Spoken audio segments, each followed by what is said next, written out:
वो जो होता है ना 2 फ्री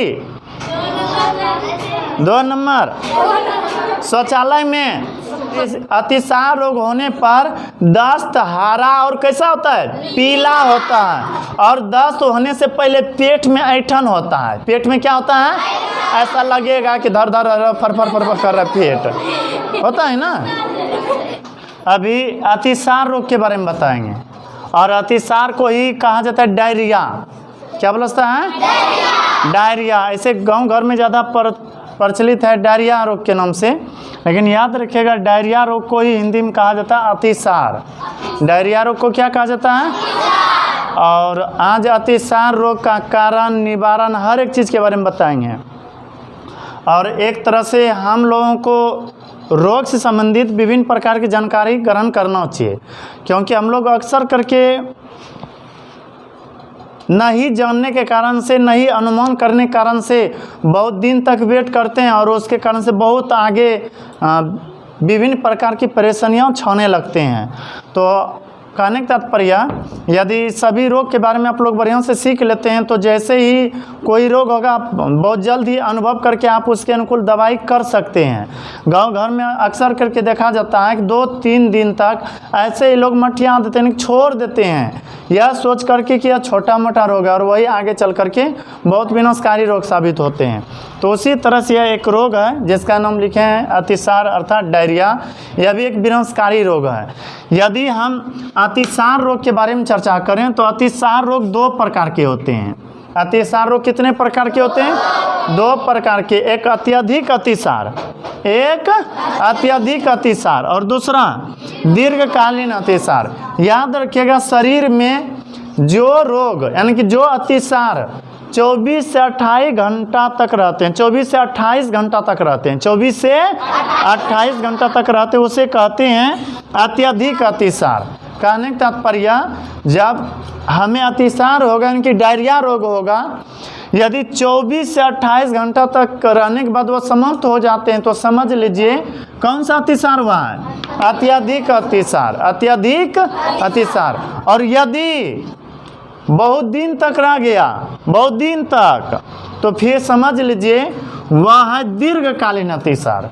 कौन सा, हालांकि दोनों काफ़ी शरीर के लिए हानिकारक है, लेकिन जानलेवा रोग बन जाता है, जानलेवा बन जाता है दीर्घकालीन अतिसार।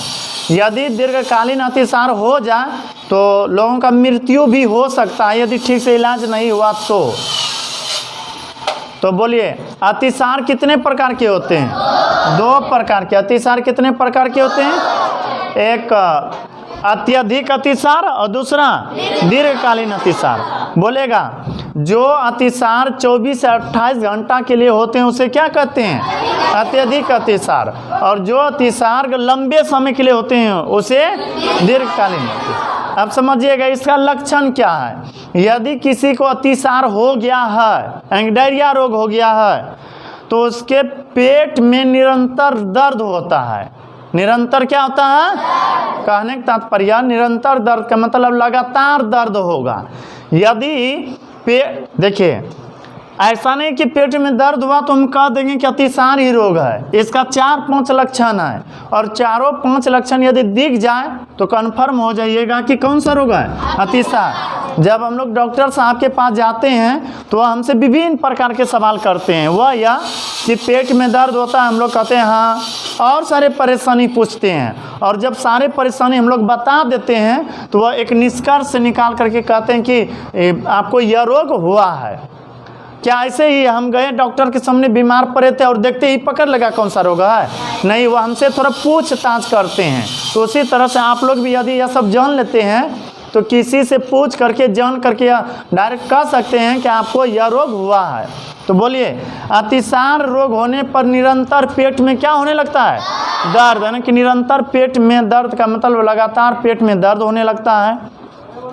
उसके बाद शौच के दौरान यानी कि शौचालय के दौरान, शौच या शौचालय जानते हैं, शौच या शौचालय के दौरान पतले दस्त होते हैं और बुंकी बांध उसके साथ पानी निकलते हैं। क्या निकलते हैं, पानी। कहने का तात्पर्य हंसने की बात नहीं है। यदि अतिसार रोग हो जाए तो समझ लीजिए उसको दस्त होगा और उसके साथ क्या निकलेगा, पानी। तो यह दूसरा हम लक्षण बताएं। पहला लक्षण क्या बताएं, पेट में लगातार दर्द। तो दूसरा लक्षण दस्त के साथ पानी आना, दस्त के साथ पानी आना, यानी कि वह जाते हैं शौचालय शायद कुछ करने के लिए और वहाँ पर बहुत निकलते हैं क्या, पानी। देखिए यही सब हम लोग नहीं जानते हैं, तो बस हम लोग घरेलू उपचार में रह जाते हैं और वह रोग दिन प्रतिदिन आगे बढ़ जाते हैं। उसके बाद अतिसार का यह भी लक्षण है कि पानी प्यास अधिक लगता है, पानी प्यास। यदि किसी को अतिसार रोग हो जाए तो उसे पानी प्यास अधिक लगेगा, लेकिन पेशाब नहीं होगा, यानी कि पेशाब नहीं होगा और पानी प्यास अधिक लगेगा। अटपट लग रहा है ना कि पेशाब नहीं होना और पानी प्यास भी अधिक लगना। आप बताइए पानी तब जाता होगा कहाँ, अभी बताए थे सोच के दौरान पेशाब नहीं होगा, वह पानी यानी कि जो हम लोग पीते हैं इस रोग के दौरान, किस रोग के दौरान, अतिसार के रोग के दौरान, वह पेशाब के द्वारा ना निकलकर वह शौचालय के दौरान निकल जाते हैं, शौच के दौरान। समझ में आ रहा है? तो बोलिए अतिसार रोग होने पर लगातार पेट में क्या होते हैं, दर्द। अतिसार रोग होने पर शौचालय के दौरान अधिक से अधिक पानी निकलते हैं। अतिसार रोग होने पर प्यास कम लगते हैं कि अधिक, अधिक लगते हैं, लेकिन पेशाब नहीं होते हैं। उसके बाद अतिसार रोग होने पर नारी थोड़ा धीमा चलने लगता है, नारी थोड़ा क्या चलने लगता है, धीमा। यह जो है ना धीमा चलेगा और शरीर में बहुत सा कमजोरी महसूस होने लगते हैं, शरीर में बहुत सा कमजोरी महसूस होने लगते हैं।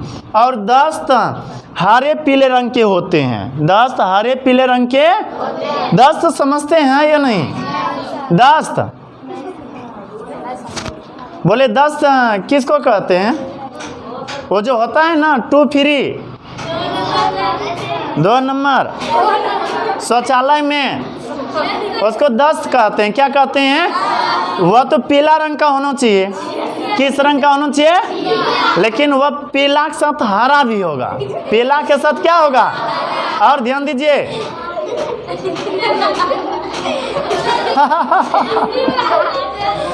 ध्यान दीजिए, हंसने की बात नहीं है। आप लोगों में यदि यह लक्षण दिख जाए तो पक्का कंफर्म हो जाइए कौन सा रोग हुआ है, अतिसार डायरिया रोग हुआ है। तो बोलिए कौन सा रोग होने पर दस्त हरे और पीले रंग के होने लगते हैं। और दस्त होने से पहले यानी शौचालय जाने से पहले पेट में पूरा ऐठन होने लगते हैं ना, कि लगेगा करमर कर रहा है पेट।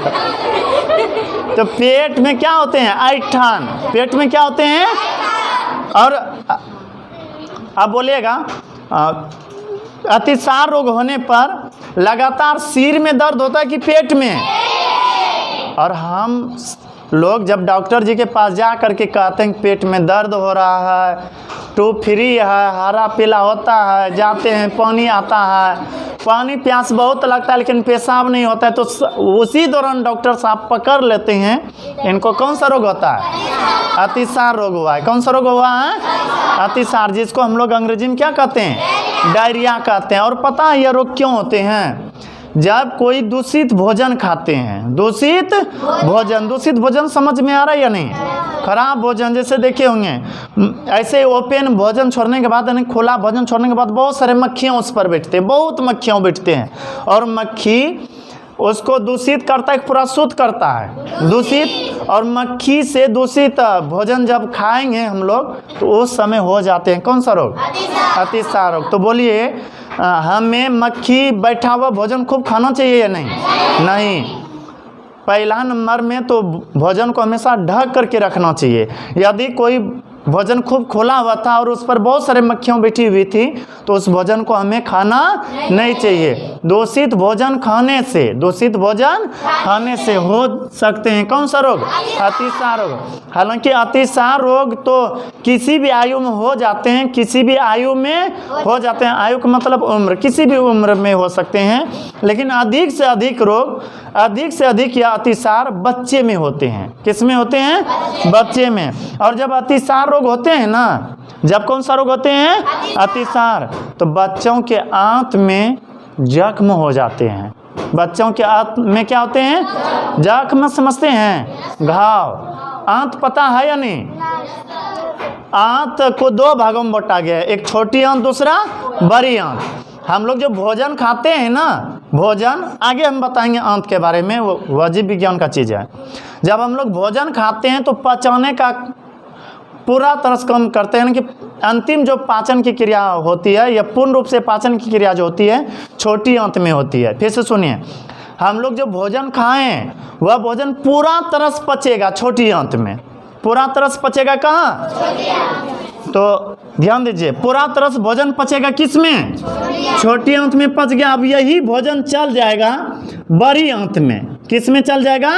बड़ी आंत में। यह बड़ी आंत है। अब इस बड़ी आंत में भोजन जब जाएगा ना, इसको सोखेगा ना कि इससे पानी सब चूस लिया जाएगा, तो फिर इधर आकर के जमा हो जाते रेक्टम में। और वही यानी कि वो पचा भोजन हम लोग शौचालय के बाथरूम में जाते हैं रखने के लिए। ना समझ में? हाँ, देखिए हम लोग जो भोजन खाते हैं ना वह छोटी आंत में पूरा तरह से पच जाते हैं, छोटी आंत में पूरा तरह से, लेकिन पानी इसका सूखता नहीं है छोटी आंत में। तो पानी सोखने का काम करता है बड़ी आंत। कौन काम करता है? बड़ी आंत। और वही भोजन फिर वो पचा भोजन आ करके जमा हो जाते रेक्टम में, और मौका मिलते ही वहाँ से निकल जाते हैं। तो ध्यान दीजिए, और जब हमें अतिसार रोग होगा ना, इधर छोटी आंत भी रुट जाएगा और बड़ी आंत भी कहेगा हमसे भी कुछ नहीं होगा। अब सोचिए, नो तो यह पचा पा रहे हैं और नो ही यह पानी सोख पा रहे हैं, इसलिए वहाँ पर पानी आएगा या नहीं? हम लोग ऐसे खाते हैं और वहाँ पर जल्दी से निकल जाते हैं। तो बोले इस दौरान खाना खाना चाहिए या नहीं? अतिसार रोग होने पर बोले खाना खाना चाहिए या नहीं? खाना चाहिए, लेकिन याद रखिएगा ठोस भोजन नहीं, तरल भोजन होना चाहिए। कि तरल वाला भोजन। तरल समझ में आ रहा है? जैसे दही हुआ, मतलब ऐसा पदार्थ जो हल्का हो, ऐसा पदार्थ जो हल्का, मतलब संपापड़ी नहीं, पूरी नहीं, पूरी खाइएगा तो और गड़बड़ाएगा, मूरी नहीं। सुनिए, अतिसार रोग होने पर साधारण भोजन खाना चाहिए। कैसा भोजन खाना चाहिए? चटपटी चटनी वाला नहीं, चटपटी भोजन नहीं खाना चाहिए, तीता वाला भोजन नहीं खाना चाहिए, साधारण भोजन खाना चाहिए। जैसे गोलत्ती व गोलत्ती समझ में आता है? खिचड़ी, यानी कि साधारण भोजन खाने का प्रयास करना चाहिए। और हल्का होना चाहिए, यानी कि तरल वाला भोजन होना चाहिए। और अधिक से अधिक पानी पीना चाहिए। अधिक से अधिक क्या करना चाहिए?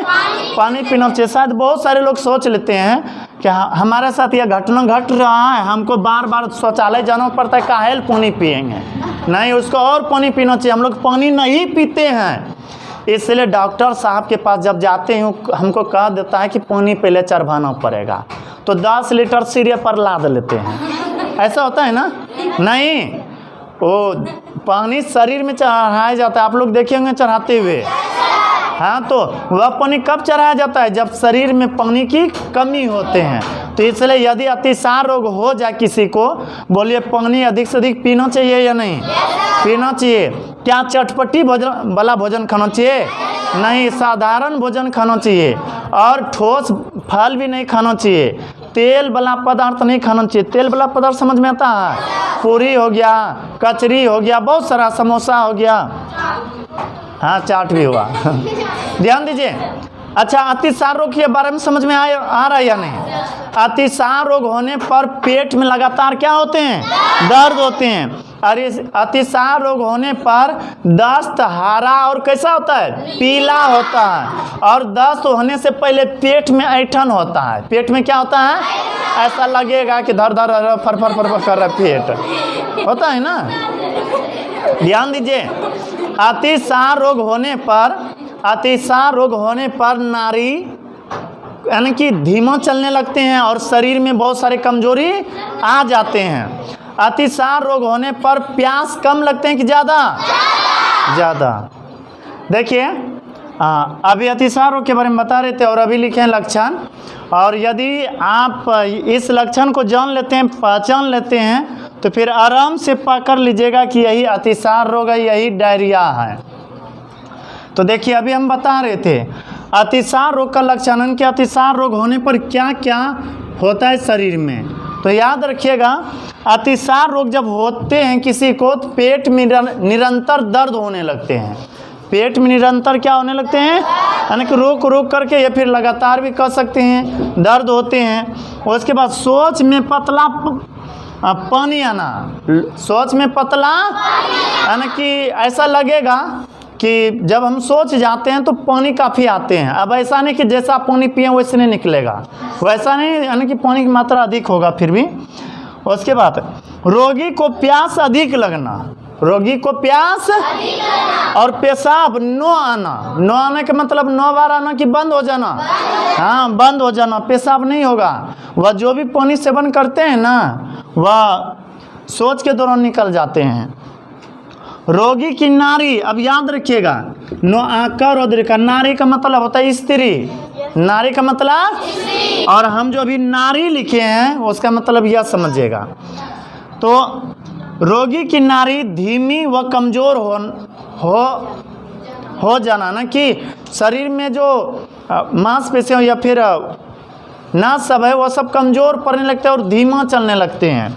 और इसके बाद हरे पीले दस्त होने से पहले पेट में ऐंठन होना, ऐसा लगेगा कि अब दस्त होने वाला है और पेट में पूरा ऐंठन दे रहा है। तो समझ लीजिए यदि यह सब लक्षण दिखाई दे रहा है तो कंफर्म हो जाइए कौन सा रोग है, डायरिया रोग है, यानी कि अतिसार रोग है। बोले अतिसार रोग होने का कारण क्या है, दूषित भोजन का सेवन करना, और ख़ास करके होते हैं जब मक्खी से दूषित हुआ भोजन रहेगा। यदि हम मक्खी से दूषित भोजन को खाते हैं तो फिक्स है कि हमें हो सकता है कौन सा रोग, अतिसार रोग, जिसे हम डायरिया कहते हैं। इससे बचने के लिए शुद्ध भोजन खाना चाहिए। कैसा भोजन खाना चाहिए, यदि हो जाए तो फिर उस समय पानी अधिक पीना चाहिए और साधारण भोजन खाना चाहिए। पानी अधिक पीना चाहिए और साधारण भोजन खाना चाहिए। साधारण भोजन का मतलब समझ रहे हैं ना, जिसमें ज़्यादा तेल का अंश ना हो, जिसमें मिर्ची का अंश ना हो, जो कि ज़्यादा चटपटी ना हो। चटनी उटनी देखे ना वह नहीं खाना है, चाउमीन चाट नहीं। तो साधारण भोजन खाना चाहिए। और अतिसार रोग होने पर, अच्छा बताइए अतिसार रोग अधिकतर किस में होते हैं, बच्चों में कि वृद्ध या युवा लोगों में? ऐसे तो किसी को भी हो सकते हैं लेकिन अधिकतर होते हैं बच्चों में। किस में होते हैं, बच्चों में। और उस समय यदि बच्चों को अतिसार रोग हो जाए तो उसे माँ का दूध अधिकतर देना चाहिए। किसका दूध, माँ का दूध, यानी कि अलग से कोई दूध नहीं पिलाना चाहिए, माँ का दूध देना चाहिए, वो ज़्यादा फायदेमंद होते हैं। उसके बाद अतिसार रोग होने पर कहाँ पर घाव हो जाते हैं, जख्म, आंत में कहाँ घाव हो जाते हैं, इसलिए हमें जल्दी से इलाज करवा लेना चाहिए। किस रोग का, अतिसार रोग का। यदि अत्यधिक अतिसार है तो वह कम समय तक रहेगा, प्रभावित अधिक करेगा, और यदि दीर्घकालीन अतिसार हो गया तो अधिक समय तक रहेगा और जानलेवा भी एक समय बन सकता है। कई सारे लोग मर जाते हैं किस रोग के कारण से, अतिसार का कौन सा क्वालिटी है, दीर्घकालीन अतिसार के कारण से, दीर्घकालीन अतिसार के कारण से। उसके बाद यदि किसी को अतिसार रोग हो जाए तो उसे स्वच्छ वातावरण में रखना चाहिए। कैसा वातावरण में रखना चाहिए, और उसे साधारण भोजन देना चाहिए। कैसा भोजन देना चाहिए, साधारण भोजन। पानी अधिक से अधिक देना चाहिए, यदि पानी की कमी हो तो पानी चढ़वाना चाहिए। और जल्द ही अतिसार से बचने के लिए टीका लगवा लेना चाहिए, कि सुई लेना चाहिए, दवाई करवाना चाहिए ताकि जल्दी से ठीक हो जाए। इतना बात समझ में आया। और अतिसार फैलते जो है मुख्य रूप से 3 से 6 दिन के बीच, 3 से 6 दिन के बीच ये सारे लक्षण दिखाई देने लगते हैं। मान लीजिए कि हमें अतिसार रोग हुआ है, ऐसा नहीं कि अभी हुआ सब लक्षण दिखाई पड़ेगा। 3 से 6 दिनों में सारा लक्षण प्रकट हो जाते हैं। यदि गांव घर में बोलिए कोई यह कहेगा कि हमको पेट दर्द कर रहा है, शौचालय में पतला पानी आता है और प्यास अधिक लगते हैं, पेशाब नहीं होते हैं, और नारियल की नस धीमो चलते हैं, और हरे पीले दस्त आते हैं, तो बोलिए आप लोग कौन सा रोग कहिएगा। अब यह रोग पकड़ने में कोई दिक्कत, ठीक है। देखिए अभी अतिसार रोग का लक्षण बताए थे, क्या क्या लक्षण है, और अब लिखे हैं अतिसार से बचने का उपाय, यानी कि बचने के लिए हमें क्या क्या करना चाहिए। तो अतिसार रोग होने पर अत्यधिक जल और तरल पदार्थ का सेवन करना चाहिए। अधिक से अधिक जल पीना चाहिए और तरल पदार्थ सेवन करने का मतलब हल्का पदार्थ खाना चाहिए, जैसे खिचड़ी हो गया, पानी वाला खिचड़ी यानी कि जूस वाला, और तरल पदार्थ में आ जाएगा दही या फिर ठंडा पदार्थ। और क्या होता है तरल में, गोलत्थी, साधारण भोजन खाना चाहिए। उसके बाद सत्तू खाएंगे तो और पानी प्यास लगेगा। फिर छोटे बच्चे को माँ का दूध पिलाना चाहिए। छोटे बच्चे को किसका दूध पिलाना चाहिए, माँ का। शायद आप लोग देखते हैं होंगे या सुने होंगे या जानते होंगे कि अनजान होने के कारण से जब बच्चे को यह रोग होते हैं ना, तो माँ दूध ही नहीं पिलाते हैं। इसलिए नहीं पिलाते हैं, उनको लगने लगता है कि हम पिलाएंगे फिर टट्टी पेशाब टट्टी कर देगा। तो ऐसा नहीं सोचना चाहिए, बच्चे को अधिक से अधिक देना चाहिए माँ को अपना दूध। नहीं देने के कारण से बच्चा जल्दी से कमज़ोर हो जाता है, जल्दी से क्या हो जाता है, कमज़ोर, और मर भी सकते हैं। इसलिए छोटे बच्चे को माँ का अधिक से अधिक क्या करना चाहिए, दूध पिलाना चाहिए। फिर रोगी को सामान्य भोजन देना चाहिए। सामान्य का मतलब साधारण, सामान्य का मतलब साधारण भोजन देना चाहिए। अब यह नहीं कि हमको चाउमीन चाहिए, चाट चाहिए, तब तो और बर्बाद हो जाएगा।